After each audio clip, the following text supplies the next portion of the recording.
You are looking at Julian's pronunciation guide, where we look at how to pronounce better some of the most mispronounced words in the world, like this other curious word. But how do you say what you're looking for today?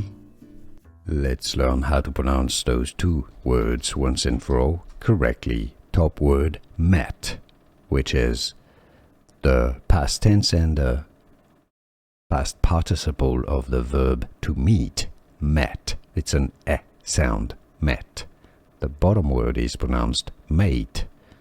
Mate, which is a word, a mate. So met, an e sound, and mate, which has a diphthong a sound. Top word met, bottom word mate. English pronunciation. Here are more videos on how to pronounce more confusing words and names too many mispronounced. Like this video if you found it useful. I appreciate your support. I'll see you soon and thanks for watching.